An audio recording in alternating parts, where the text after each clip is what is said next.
हाय सभी को Ram Ram, Radhe Radhe. I hope कि आप सभी लोग बढ़िया होंगे, मस्त होंगे और हाँ अपनी तैयारी में भी लगे होंगे। तो चलिए आज की सेशन की शुरुआत करते हैं। यहाँ पे आप लोग का फर्स्ट क्वेश्चन दे रहा है कि कल्पना कीजिए कि आप एक उद्यान पार्क में हैं और भूकंप आ गया है। आप सुरक्षा की कौन सी युक्तियाँ अपनाएंगे? और ये आपके 3 फरवरी 2023 का ये आपके PYQ है, ठीक है।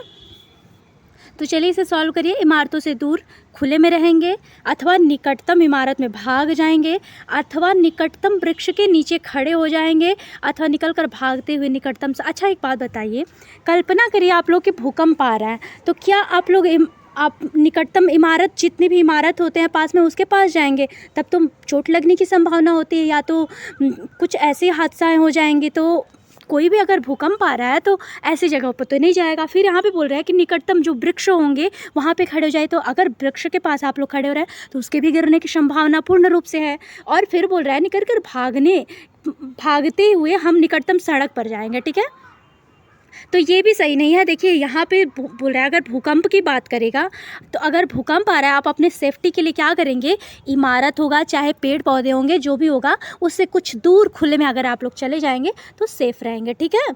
चलिए नेक्स्ट क्वेश्चन दे रहा है, और ये ऐसे ऐसे क्वेश्चन फंसा हुआ आते हैं, ठीक है, तो कंफ्यूज नहीं होना है। नेक्स्ट क्वेश्चन दे रहा है, यदि हम उद्यान पार्क में हैं और भूकंप आ गया है तो हम सुरक्षा के लिए इमारतों से दूर खुले में रहेंगे, और शेष विकल्प जो है सुरक्षा की दृष्टि से नहीं है। यदि आप खुली जगह पर नहीं है तब तक वहाँ रुके जब तक कि भूकंप के झटके ना रुक जाए। मतलब अगर आप खुली जगह पर नहीं हैं तो मतलब तब तक ही रुक सकते हैं जहाँ पे मतलब भूकंप के झटके की कोई संभावना ना हो, नहीं तो ऐसे जगहों पे नहीं रुकना चाहिए, ठीक है। सिस्मोलॉजी जो होता है आपके भूगर्भ शास्त्र की एक विशिष्ट शाखा मानी जाती है, जिससे भूकंपों का अध्ययन किया जाता है, ठीक है। भूकंप का अध्ययन अगर पूछेगा तो सिस्मोलॉजी कहा जाता है। भूकंप के 3 तरह के कंपन होते हैं, एक होता है प्राथमिक अथवा P तरंगे, और एक होता है द्वितीय अथवा S तरंगे, और एक होता है सतही अथवा L तरंगे, ठीक है। P तरंगे, S तरंगे और L तरंगे। प्राथमिक में आपके P तरंगे आता है, द्वितीय में आपके S तरंगे आता है, और सतही जो होता है उसमें आपके कौन से L तरंगे होते हैं, ठीक है। चलिए ये 2022 का क्वेश्चन है। तो 2022 और 23 में आपके जो क्वेश्चन आए थे, तो यहाँ पे 2022 में देखिए जो आपके स्मृति वन के नाम से जो राष्ट्र को समर्पित किया गया है, वहाँ पे जो आपके हमारे प्रधानमंत्री नरेंद्र मोदी जी हैं 28 अगस्त को 2022 को पहला भूकंप स्मारक स्मृति वन नाम से राष्ट्र को समर्पित किए थे, ठीक है। अभी नहीं किया, नहीं मतलब किए थे, ये तब तक का क्वेश्चन आया था। चलिए नेक्स्ट क्वेश्चन दे रहे हैं। देखिए मधुबनी और आपकी वर्ली हुआ, कलमकारी हुआ, फुलकारी हुआ, ये सारे पे क्वेश्चन आते हैं, ठीक है। ये मधुबनी कहाँ की, यहाँ क्वेश्चन जो दे रहा है ना, देखिए ये सीटेट का फेवरेट है। मधुबनी पे आए, चाहे वर्ली पे आए, चाहे कलमकारी, चाहे फुलकारी, इन चारों पे क्वेश्चन आता ही आता है। यहाँ पे जो पूछा है आप लोगों से कि निम्नलिखित में से कला के कौन से रूप में जो प्राकृतिक रंग होते हैं, जैसे कि नील हुआ, हल्दी हुआ, मिश्रित, और पुष्प के वर्णों एवं पेड़ की छाल जो होती है, मिश्रित चावल की रंगीन पेस्ट से चित्रकला करना, पेंटिंग बनाना निहित होता है। देखिए ये तो है आपके मधुबनी बिहार का, ठीक है। यहाँ पे कलमकारी अगर पूछ देगा तो देखिए मधुबनी जो है ना आपके बिहार का पेंटिंग जो है ना फेमस है, क्योंकि ये लोग जो होता है ना चावल को पीस करके और उसमें नील, हल्दी और जो पुष्प होता है ना उसको पीस करके उनके कलर का ये लोग क्या करते हैं, खूब अच्छी पेंटिंग बनाते हैं, ठीक है। तो ये आपके बुक ऑफ रिकॉर्ड में भी है उन लोग का। और अगर फेमस पेंटिंग पूछेगा तो आपके बिहार का मधुबनी वाला बतलाएंगे। कलमकारी क्या बताएंगे? कलमकारी अगर पूछेगा तो आपसे हरियाणा बताएंगे आप लोग, ठीक है। कलमकारी कहाँ का है? तो आपके हरियाणा का है। वर्ली अगर पूछ दे रहा है तो महाराष्ट्र बताएंगे, ठीक है, महाराष्ट्र से, ठीक है। एक सेकेंड, वेट। चलिए वर्ली कहाँ का? तो आप लोग याद रखेंगे महाराष्ट्र का, ठीक है, महाराष्ट्र का। और अगर आपसे क्या बोल रहे थे, सॉरी थोड़ा सा वो मिस्टेक हो गया, वो फ़ोन थोड़ा सा वो हो गया है। यहाँ पे बोल रहे थे ना कि आपके वर्ली कहाँ से है, तो आपके महाराष्ट्र से है। कहाँ से है? तो महाराष्ट्र से है, महाराष्ट्र से है।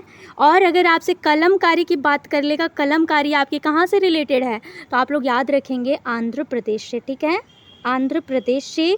और अगर आपसे पूछ दे रहा है कि फुलकारी कहाँ से रिलेटेड है, तो आप लोग बोलेंगे हरियाणा से है, ठीक है, हरियाणा से है, याद रहेगा ना। अगर आप लोगों से इन चारों पे क्वेश्चन बनकर के आते हैं, मधुबनी बिहार से, वर्ली महाराष्ट्र से, कलमकारी आंध्र प्रदेश, फुलकारी आपके हरियाणा से रिलेटेड है, ठीक है। मधुबनी कला प्राकृतिक रंगों जैसे कि नील हुआ, हल्दी से मिश्रित और पुष्प के वर्णों एवं पेड़ों की छाल से मिश्रित चावल के रंगीन पेस्ट से चित्रकला करना या पेंटिंग बनाना निहित होता है।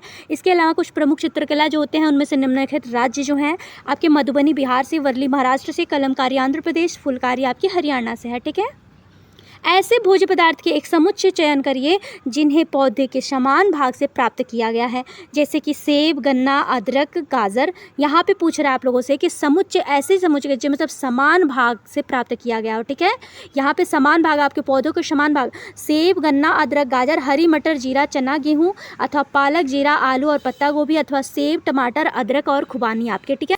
तो यहाँ पे जो दे रहा है आप लोगों से ना, अगर देखिए यहाँ पे बीज की बात कर रहा है, क्योंकि देखिए जो सेब होता है, गन्ना होता है, गन्ना में कहीं बीज होता है, नहीं होता है ना, अदरक में भी बीज नहीं, गाजर में, लेकिन आपके सेब में छोटे छोटे बीज होते हैं, ठीक है। यहाँ पे दे रहा है आप लोगों से पालक, जीरा, आलू, पत्ता गोभी। यहाँ पे दे रहा है कि सेब, टमाटर, अदरक, खुबानी। इस देखिए सेब में बीज पाए जाते हैं छोटे छोटे, ठीक है। और पालक जो होता है, जीरा होता है, जीरा में भी बीज पाए जाते हैं, लेकिन आलू और पत्ता गोभी में जो होता है बीज नहीं होता है, ठीक है, बीज से नहीं होता है। तो अब यहाँ पे जो पूछ रहा है कि जो समान भाग से प्राप्त होता है, तो यहाँ पे बी नंबर जो दिख रहा है, हरी मटर में भी बीज से होता है, जीरा होता है आपके बीज से, चना जो होता है उसमें भी बीज होता है, गेहूँ जो होता है वो भी बीज ही होता है, ठीक है। तो यहाँ पे समुच्चय और समान भाग से प्राप्त अगर पौधा है तो आपके बी ऑप्शन यहाँ पे सही हो जाएगा, ग्रीन पी, जीरा, चना और आपके वीट, ठीक है। याद रखेंगे आप लोग। यहाँ पे देखिए हरी मटर, जीरा, चना और गेहूं के पौधे के समान भाग बीज से प्राप्त किया जाता है। जो भोजन के रूप में पौधे का नाम होता है सब्जी, जो होता है फल, सब्जी और फल। इसमें बैगन आ जाएगा, मिर्च देख लीजिए कि इसमें बीज कौन सा है और कौन सा जड़ है, कौन सा तना है। तो बैगन और मिर्च और सेब जो होता है ये सब्जी भी होता है और फल भी होता है। जो आपका बैगन होता है ये भी फल में ही आता है, ठीक है। और ये होता है आपके खाने योग्य एक फल होते हैं, ठीक है। मूंगफली हुआ, सरसों हुआ, सोयाबीन हुआ, जीरा हुआ, चना हुआ, गेहूँ हुआ, हरी मटर हुआ, ये सारे एक बीज के रूप में आते हैं, ठीक है। आलू, अदरक ये तना के रूप में आएंगे। मूली, चुकंदर, सलजम, शकरकंद जो होते हैं आपके जड़ के रूप में आते हैं, जो कि अगर आप लोग गांव से रिलेटेड मतलब आप लोग का होगा तो आप लोग को पता होगा, ठीक है। ज़्यादा ये बहुत हार्ड नहीं है, ठीक है। नीचे घटनाओं का क्रम दिया गया है जिसमें नदी के जल में अत्यधिक प्रदूषण हो गया है, सही क्रम को ज्ञात करिए। यहाँ पे दे रहा है कि नदी के जल की गंध जो होता है अम्लता और रंग से प्रभावित होते हैं। जल में जलीय जीवन जीवित नहीं रह सकता है। और ऑप्शन दे रहा है यहाँ पे कि सभी व्यवहारिक जो होते हैं उद्देश्यों के लिए नदी जो होती है मृत हो गई है, अथवा जल में हानिकारक रसायन अधिकता में छोड़े गए हैं, ठीक है। यहाँ पे दे रहा है ए, बी, सी, डी सब सही है, अथवा डी, ए, बी से। यहाँ पे आप लोगों से ना मैचिंग करने के लिए, मतलब ये क्या बोल रहा है कि मतलब ऐसा बताइए। यहाँ पे देखिए क्वेश्चन क्या दिया है कि इसमें जो क्रम से लगाना है आप लोगों को, ठीक है। यहाँ पे नदी के जल की गंध, अम्लता और रंग जो होते हैं प्रभावित होते हैं। जल में जलीय जीवन जीवित नहीं रह सकता है। और यहाँ पे दे रहा है कि सभी व्यवहारिक उद्देश्यों के लिए नदी जो होती है मृत हो गई है, अथवा जल में हानिकारक रसायन अधिकता छोड़ गए। तो यहाँ आप लोग याद रखेंगे, पहले आपका क्या होगा कि जल में जो हानिकारक रसायन होते हैं वो पहले छोड़े गए हैं। फिर क्या हुआ है, आपके छोड़ने के बाद क्या हो गया है, नदी का जो जल है आपके गंध की अम्लता और रंग के कारण क्या हो गई है, तो प्रभावित हो गई है, ठीक है। आपके जो अम्लता और रंग होता है उससे प्रभावित हो गई हैं। और यहाँ पे उसके बाद क्या होता है, मान लीजिए क्रम से अगर आप लोग लगा रहे हैं तो जल में जो जलीय जीव, मान लीजिए जितने भी जीव हैं वो जीवित नहीं रहेंगे, ठीक है। तो यहाँ पे आपसे क्रम से लगाने के लिए बोला है, तो आपका डी पहले सही होगा, फिर फर्स्ट, क्योंकि नदी में जब आपके कोई भी हानिकारक पदार्थ आप लोग डाल रहे हैं तो उसमें जल की गंध और अम्लता और रंग की प्रभावित तो होती ही होगी ना। उसके बाद जो उसमें जीव होते होंगे वो आपके जीवित नहीं रह जाते होंगे। उसके बाद क्या बोल रहा है कि सभी व्यवहारिक उद्देश्य के लिए जो नदी है आपके मृत हो गई है। तो आपका डी, ए, बी और सी यहाँ पे सही होगा अगर आप क्रम से लगाएंगे तो। यहाँ पे आप लोग देख सकते हैं डी, ए, बी, सी। नदी के जल में जो होता है अत्यधिक प्रदूषण हो गया है, जिसका सही क्रम इस प्रकार है। सर्वप्रथम आप जल में हानिकारक रसायन अधिकता में छोड़े गए हैं, जिससे नदी के जल की गंध जो होता है, अम्लता और रंग प्रभावित होते हैं, जिसके कारण आपके जलीय जीव जो होते हैं जीवित नहीं रह जाते हैं। और इसी के कारण सभी व्यवहारिक उद्देश्यों के लिए नदी जो है आपकी मृत हो गई है। इसका मतलब विकल्प जो है आपके डी, ए, बी, सी सही होगा, ठीक है। वैसे ही बहुत ईजी था, अगर आप लोग थोड़ा सा सेंस लगाएंगे ना, आखिर टीचर लाइन में आ गए हैं आप लोग, तो थोड़ा सा तो दिमाग तो लगाना पड़ेगा ना, क्योंकि जो आपके डीएलएड और बीएड में होता है वही आपके सीटेट में होता है, लेकिन थोड़ा सा बस यहाँ पे क्या होता है कि पेडागोजी होता है, ठीक है। यहाँ पे देखिए, निम्नलिखित में से कौन से पौधों का प्रवर्धन यहाँ पे पूछ रहा है। अच्छा, प्रवर्धन क्या होता है आप लोगों को पता है? एक सेकेंड, आप लोग अगर अपने साइंस में पढ़े होंगे, डीएलएड चाहे जो बीएड भी किए होंगे, तो उसमें प्रवर्धन आता है, ठीक है, सिलेबस है आप लोगों का। तो यहाँ पे आपसे वही पूछ रहा है कि पौधों का प्रवर्धन जो होता है बीजों द्वारा होता है। अगर अच्छा, प्रवर्धन होता कैसे है, तो ये क्या होता है, अगर किसी बीज को कहीं बो रहे हैं आप लोग और उस बीज से कोई पौधा अगर उत्पन्न हो रहा है तो आपके प्रवर्धन होता है, ठीक है। क्या होता है? प्रवर्धन होता है। और अगर आप लोगों से वहीं पे पूछते कि कायिक प्रवर्धन क्या होता है, कायिक प्रवर्धन, तो आप लोग याद रखिएगा कि तना, जड़ और शाखाएं जो होती हैं, जो काट के, जो आप लोग कलम बोलते हैं, गांव में यहाँ पे कलम बोला जाता है, तो अगर आप लोग वो सुने होंगे तना से या शाखा से, या मतलब कुछ ऐसा है था, मतलब उस आधा पेड़ को काट के अगर कोई पौधा लगाया जा रहा है तो उसको क्या बोला जाता है? कायिक प्रवर्धन। और यहाँ पे प्रवर्धन की बात पूछ रहा है कि मतलब बीजों का प्रवर्धन जो होता है किस चीज़ में होता है? गन्ना, आलू, पत्ता गोभी में, चावल, गेहूँ, ओट्स में, आलू, गुलाब, गन्ना में, अथवा गेहूं, गन्ना, चावल में। तो यहाँ पे आपका सबसे राइट आंसर बी इसलिए होगा कि यहाँ पे जो गन्ना होता है, गन्ना को भी आप लोग देखेंगे तो ये तोड़ के आप लोग इसे लगा सकते हैं, ठीक है। इसके जो तना होती है, तना की वजह से ये आप इसे कहीं भी लगा सकते हैं। जो आप लोग देखते हुए गन्ना जो होता है ना, वो बोटी बोटी काट करके लगाया जाता है, ठीक है। और आप लोग यहाँ पे देख सकते हैं आलू, गुलाब की तना भी आप लोग काट के, गन्ना की भी तना काट के आप लोग लगा सकते हैं, तो कहीं भी हो सकता है। तो ये सारे आपके कायिक प्रवर्धन में आ जाएंगे। गेहूँ, गन्ना, चावल, तो चावल तो आपके बीज से होता है, लेकिन गन्ना जो है आपके नहीं होता है, गेहूं भी आपके बीज से ही होता है, ठीक है। तो यहाँ पे जो दे रहा है राइस, व्हीट और ओट्स जो होते हैं, ये सारे आपके प्रवर्धन से होते हैं। क्या आ जाएंगे?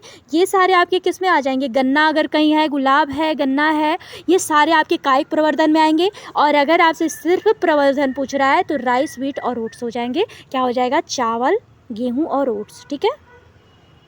चावल, गेहूँ और ओट्स का प्रवर्धन बीजों द्वारा होता है। एक बीज से जो होते हैं एक बीज से एक पौधा और इस पौधे द्वारा अनेक बीज प्राप्त होते हैं, अर्थात एक पौधे से अनेक पौधे तैयार करने की विधि को प्रवर्धन कहा जाता है। प्रवर्धन का दूसरा नाम प्रसारण होता है। बीज के द्वारा जो प्रवर्धन अभी आप लोग को जो बताई वही होता है, ठीक है। तो इसे फिर क्या रिपीट करें? चलिए नेक्स्ट देख लेते हैं। नेक्स्ट नहीं देखेंगे, ठीक है, क्योंकि चलिए देख लेते हैं। चलिए नेक्स्ट क्वेश्चन भी देख लेते हैं कि निम्नलिखित में से कौन सा भोजन उस राज्य के लोगों का मुख्य भोजन है जहाँ से आपकी पीवी सिंधु आती हैं, ठीक है। आंध्र प्रदेश से आती हैं, ये तो आप सबको पता है, ठीक है। लेकिन वहाँ का मुख्य भोजन क्या है, ठीक है। और है क्या? तो आपके पीवी सिंधु जो है आपके बैडमिंटन की खिलाड़ी हैं, लेकिन यहाँ पे पूछ रहा है कि वहाँ का मुख्य आपके आंध्र प्रदेश का जो है मुख्य भोजन क्या है? इडली, चटनी, चावल, सांभर, रोटी, दाल, सब्जी, आलू पराठा, अथवा आपके रोटी, सांभर, बांस की करी, अथवा मछली करी, फिश करी, अथवा मछली करी, टैपियोका और चावल। तो यहाँ पे आपसे पूछ रहा है कि आंध्र प्रदेश का मुख्य भोजन, तो आंध्र प्रदेश का मुख्य भोजन आप लोग याद रखेंगे इडली, चटनी, चावल और सांभर, ठीक है। ये मोस्ट इम्पॉर्टेंट है, इससे ज़रूर क्वेश्चन आते हैं, तो आप लोग ध्यान देते चलिएगा। चलिए, और क्या ही क्वेश्चन कराऊँ, ठीक है। आप लोग थोड़ा सा अच्छा रिस्पॉन्स देते तो थोड़ा सा मोटिवेशन मिलता। लेकिन देखिए, अगर आप लोगों को पसंद आएगा ना तो मैं आप लोगों को नेक्स्ट क्लास कराऊंगी। यहाँ पे आप लोग देख सकते हैं कि टोक्यो ओलंपिक जो है 2020 में पीवी सिंधु ने बैडमिंटन प्रतियोगिता में कांस्य पदक अपने नाम किया था। पीवी सिंधु कहाँ से संबंध करते हैं? तो आपके आंध्र प्रदेश से। वहाँ का मुख्य भोजन आपकी इडली, चटनी, चावल और सांभर है। देखिए, अगर आप लोग अच्छा रिस्पॉन्स देंगे तो नेक्स्ट वीडियो ज़रूर देंगे। और चलिए, मिलते हैं सभी को नेक्स्ट वीडियो में। तब तक के लिए सभी को राम राम राम, क्योंकि ये बहुत क्लास इंपॉर्टेंट है आप लोगों के लिए, अगर आप लोग ध्यान से देखेंगे तो, ठीक है। चलिए।